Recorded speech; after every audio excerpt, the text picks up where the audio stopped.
Welcome back to Habits and Hustle, Habits and Hustle solo episode. And I want to really get into the next topic that we're talking about today, which is price gouging. I don't know about you at home, but I know definitely here in LA, it is ridiculous how expensive everything is. Like, why is it that now when you go to a restaurant, the portions are literally half the size and double the price? Like, to me, these things are like, it's outrageous. It makes it so like you can't even go out anymore. Like gas prices, food prices, everything. And I went to the farmer's market. This is the story I want to start with, okay? I went to this farmer's market last week, as I do every Sunday with my kids. That's part of our routine. We go to the farmer's market, we get eggs and vegetables. Isn't that cute? Oh my God, what? Yeah, every Sunday. And I go and I said to the lady that I've been buying eggs from for 7 years, okay? I said, can I have my eggs, please? She says, $15. $15 for a thing of eggs. A dozen? Yes. Wow. Is that not insane? Wow. What do you usually pay? Actually, that's not true. I should go back. It's 18 eggs. $15 for 18 eggs. $12 for the regular dozen eggs. I used to pay $10 or $9 for 18. And now it's $15. And I think that's like from one week to another. Like, at what point are people now just like jumping on the bandwagon because they can charge more because everyone's charging more?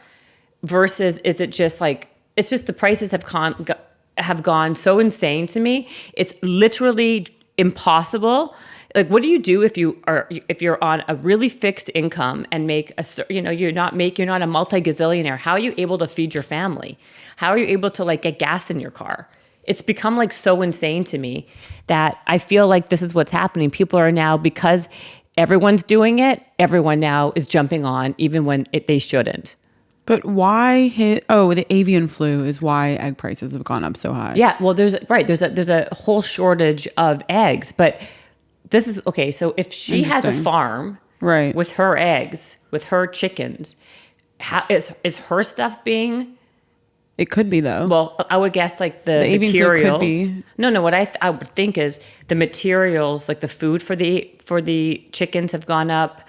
All of the the soil stuff, right, or whatever they are, all the stuff to kind of keep the chickens healthy and alive. I'm sure those prices have gone up.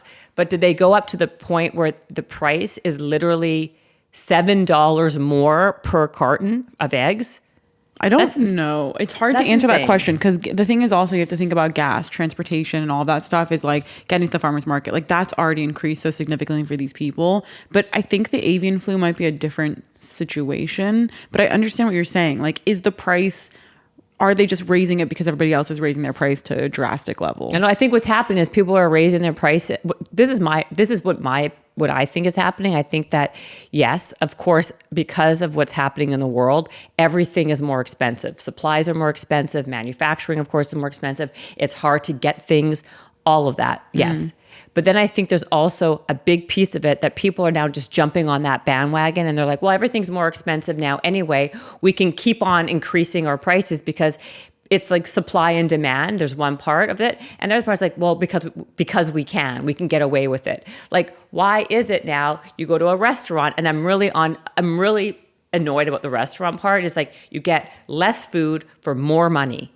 Less food for more money, and they don't include the bread anymore at the beginning of the meal or whatever else. Like, everything is just now worse. Everything is worse. Like, post-pandemic, service is worse. You can't get people to even work. When you get them to work, people are not working well. I mean, everything seems to be in such disarray. I want to see where the course correction is going to happen. When is the course correction going to happen? But I think there's so much more at play in the fact that I don't think you can blame like the restaurant themselves because it's also, you have to factor in inflation, cost of goods, cost of food. That's what I'm saying. But I don't think that the restaurant serving less food and costing more is necessarily the restaurant's problem. Like, the restaurants themselves are literally, every restaurant running a restaurant is so hard just to break even as is. Just to get into a profit to run a restaurant is so difficult. It's like one of the hardest business ever to turn a profit. So I think that what they're doing is own a restaurant? working with but I just have a lot of friends in the business. Of course. Listen, it's a really hard industry. By the way, the restaurant business, the food and beverage world is very difficult.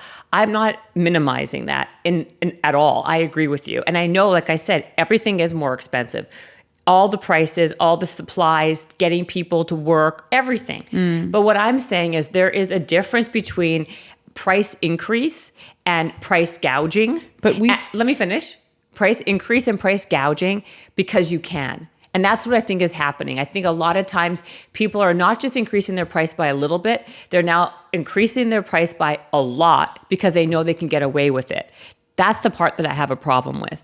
When you're when you are increasing things by 100% or 10xing it and giving people less, I just have a real problem with it. I just don't love what's going on, and this is like it's across the board with everything.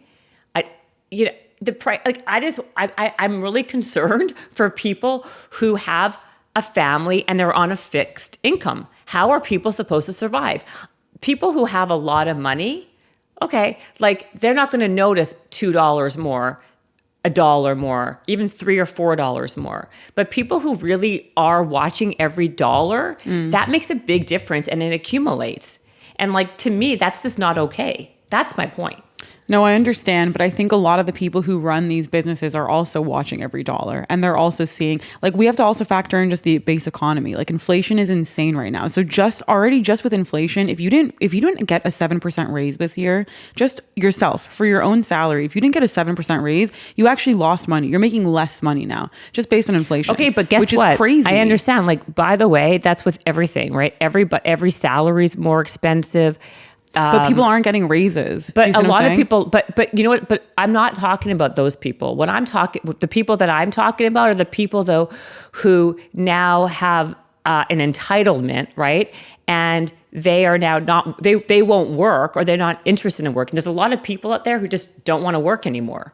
There's a whole group of people who just don't want to work anymore. And then there's a whole other group of people who've now they're like, well, if I am going to work, pay me 5 times what I was making prior. And because people are in a situation of like total panic because there's not enough workers out there, they're now having to do that. And I feel like the whole system is so broken that there has to be a course correction. And I just think that it's a real issue. And I want to know what you guys think at home. Can you guys please leave me a subtype of communication? Send me a pigeon if you have to. Let me know what you think, because I know that everything, mail's probably expensive. I don't want to make you, but leave me a review, leave me a comment, let me know what you think, because I know definitely in LA it's insane, and when I've traveled other places it's insane, and I know it's like that across the country. But what have been your experiences thus far? What do you feel? I actually am genuinely curious and interested. What did your economist guest say about this? I was just going to bring him up. Because I feel like he probably has some really good insights to this. Because obviously there is a difference between price gouging and price raises, but I just think because of how expensive everything is, it's hard to tell the difference. Do you know what I mean? Like, you might think that something is gouging, but it actually might just be literally the bare minimum that someone has to raise it to be able to actually make what they were making before. I don't think so. I think that... But you'd have to know the ins and outs of every industry to be able to make that. No, okay, but what I'm saying is overall, listen, I'm not an economist. I'm not claiming to be one, but I will say that we did do an episode. I did do an episode with one of the most well-known economists in the world. And he's going to be coming... I think that episode comes out pretty soon. Nouriel Roubini. He wrote a book called Mega Threats, and he talks about these mega threats, the 12 or the 10 biggest mega threats in the world? What was it, 10 or 12, that we should be aware of? And 10. We talked 10 of them. And why I liked that episode so much, it was so fascinating. And we're actually going to do 2 parts to it. is that most of the things that he's actually predicted in his career have come to fruition, have come true. He's actually known as Dr. What is it called? Dr. Death? What's his name that he's known for? Because what he does is he predicted the housing crash. Dr. Doom. Dr. Death. Great Dr. Doom. Dr. Death. Okay, well, close enough. Dr. Doom. And he predicted the housing crash in 2008. He's predicted a lot of these things that have actually happened. And so you have to just listen to that episode. But the inflation, of course, is a massive impact. But I do think there's I think there's a big difference between pricing, increase, inflation, and gouging. And what this is about, and what I'm talking about, is the gouging part. But how can you tell the difference, you personally? Listen, this is just my opinion, and this is just me ranting about what I think. Maybe I'm wrong, but I think that I've had enough conversations with enough people where I think that's like the general consensus is everyone feels that way. Like, do you know that I went for lunch with my kid, 10-year-old boy, okay? No alcohol was involved, okay? Oh, God. And I ordered a salad with, I don't remember what it was like. I think it was like chicken and extra chicken. And, he had like a grilled cheese sandwich and French, I don't know what he had. But the point is, lunch came to like $68 for two people. And we didn't have anything that was that spectacular. I think I had like a cold brew at my lunch and he had his drink and his lunch. I'm like, this is absurd to me.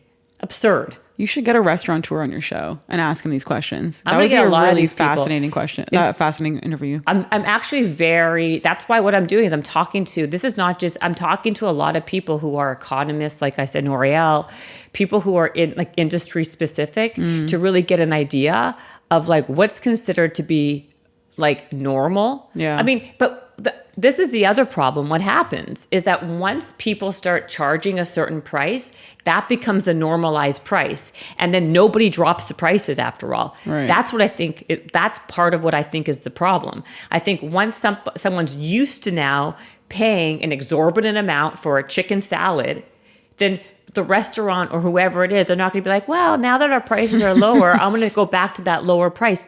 No one's doing that. Like, have you noticed that even like in LA, the gas prices are like absurdly expensive, like $7 or something? Wait, what? No, yes, $7. I've seen $6, $7. $7 is crazy. I do $4.15 at the gas station by me, and it's the cheapest one for like a 5-mile radius. Okay, $4.50. It's not even $4. It's $4.59. Which is crazy. $5.59. But my point is, it's because people now it's become normalized that people are paying so much. The gas prices are never going to go back down to what they used to be, 3 or 2 or something like that, you know? I think it's just everything, like even a quart of milk. Like everything is so just insane to me. Okay, that's the episode for today. That's how we're ending it. Okay, but I really think a restaurateur and then somebody in like the farming industry, those two would be really good experts to bring on your show, because I'm actually so curious what they have to say, because I always think about this too. Okay, this is what I mean. I think that because I like to leave every episode with some type of like actionable item. Yeah, what's the actionable item? Give us something to do this Don't with. Eat out. Stay home. Like, and the other problem Wait, I love how our last episode was like, leave your house. And now we're like, stay indoors. Don't do anything. No, don't leave to go eat. Go out for a walk. Go out for a 5K. Go do a free activity. Go on a hike. Do whatever. Pick your food in the forest. Right. But don't have a meal outside the home. No, but what I was going to say, even food in the grocery store is expensive, so you can't even get away with that. But the other thing I wanted to I forgot about this, which I've also noticed, was that everyone just like orders food, right, with Postmates or I deleted DoorDash. my apps. I deleted those. People don't even realize that they're being charged an extra sometimes like 20%, 25%. Yeah. Like I ordered a salad. It's always a salad. Was it a chicken salad? It was like $40 with the price of the app of Postmates increase, whatever Postmates was or whatever. The price of the food to be delivered plus that, like in that regard, go pick up your food. Then leave the house because people just, it's like on autopilot. People don't even think about it. They just go and like to their phones yet again, and they order, and then for the price of convenience, they're paying an extra 25% for their food. It's insane to me. I saw, do you have the app Mint? It's that budget app. No. I saw 1 month. I had logged back in and I was like, wow, let me check out what I'm spending. And I saw my food bill for that month and my jaw just dropped. And so I deleted all of my food delivery apps. So I was like, this is just obscene. It's absurd. That's okay. So my actionable item, actually, I do have one. So what I have down, I'm sure there's a few of these, but I use this thing called Flip. Ooh. I downloaded this thing called Flip, and it tells you about all the different, like it gives you the circulars like in your neighborhood and like what's on sale, like food wise, like all the different grocery stores around you and like what's on sale and da. I use that to kind of give me a gauge of where to like at least buy groceries and shop a little bit. There's a few other ones, but I like that one just to kind of save a little bit here and there, you know, like I personally don't like to feel like I'm being taken advantage of. And that's kind of what I do feel when it comes to this gouging. So that is an actionable item. There's lots of different ways that you can like figure out ways to save a little bit of money by, you know, you can even Google like these, Rakuten. I love Rakuten. You can get some deals, like you can get money back by doing like 10%, they give you like 10% back, or that's more on like other stuff like clothing and like different stores. Still important, like beauty items, because that's also super expensive. I only buy things on sale now, by the way. I always have, but now I'm even more so like that. For groceries, one of the biggest things that people don't notice is food waste in your house and how much that can actually drain your money. So using tricks like freezing a lot of the foods before it goes bad, a lot of things can be frozen that people don't realize. Pre-chopping all of your onions and your garlic and then freezing those, that way you have them ready to go and that way none of them ever go bad. Like there's just really basic things that you can do. True. Freezing your fruit before they go bad, your bananas. Like food waste inside of the home is such a big factor, and it can actually lead to like hundreds and hundreds of dollars of groceries going down the drain every month. I totally agree. That's like one of my biggest pet peeves, the amount of food that is wasted. It's so true. I actually I try to be pretty cognizant of that stuff. So like when things are going bad, like bananas, I definitely like cut them up and I freeze those. Also, you know, buying frozen fruits and vegetables, and you can throw those in shakes. People don't even know that sometimes when places, they flash freeze fresh stuff and they sell it as frozen stuff, actually could be much better quality a lot of times. Yes, because they freeze it right at its perfect like ripeness. Yes, exactly. Yeah. Exactly. Yeah. No, but I think that's right. I think there are these great apps, like I said, these Flip apps. Also, like, you know, do you remember no, you probably don't. We would have like buy one get one. I grew up and there was like this book that like it would give you like a bunch of restaurants like in your city, and it's like buy one get one free meals. Like go to wherever and buy one get one free. I mean, I'm sure they still have that. I don't remember this, but that sounds good. I'm sure they still have that. And another tip I should say is what I sometimes do is there's so many online coupons that people don't even know exist because they just don't even know they exist. So whenever I go somewhere, I Google like, wherever, you know, Chuck E. Cheese, I'm making it up, you know, like, you know, any coupon codes for Chuck E. Cheese. That's just an example. And a lot of times you're like, yeah, like, you know, buy a pizza and get this fruit plate for free or something like that. Like that's I'm just giving that as an example. But like I'm talking about very kid friendly stuff, because a lot of times when you have kids, it gets so expensive. So you just have to be a little mindful. Like you can get pizza by just doing these little Google searches or like quick little things. And there's all sorts of different things. That's my action item or my takeaway. Also ask at the checkout, like at the kosher grocery store in LA, the one that I go to by my house. If you ask for the 10% discount, they give you a 10% discount for just basically everything. And Where? Mostly produce. Pico Glot. Get out, because I go there sometimes. Do you? Yeah, I just ask them. My grandma, every time I ask them, I just think like how proud she would be. So I'm glad that you brought that up. So that's part of my being bold, right? Yes. So obviously, a big part of being bold is asking for what you want. And that's my entire philosophy in life, right? So that's a great thing. Like you should always go to wherever you're going, ask if they have a local discount. I mean, and get comfortable with that, because the worst that they're going to say is no.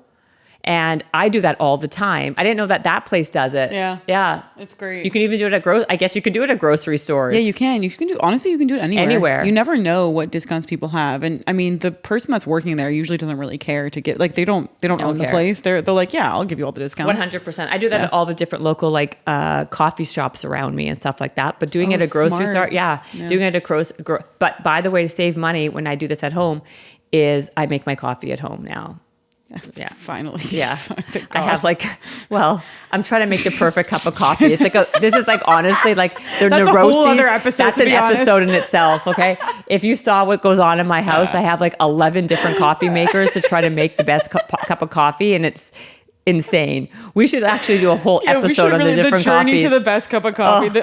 We should do a whole review series on all the machines that you have. Oh in your my house. God. I have literally like the Cuisinart, the Nespresso, what's the other one? The one that is Keurig. Like the Keurig. What's the other one that I like? Every single coffee machine. What's that one? The Bodum.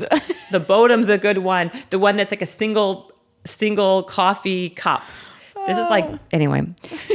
Please leave us a review. Join the and Facebook subscribe. group. And sign up for Jen's mastermind. Right. I should talk about that a little bit. So basically, yes, join the Facebook group.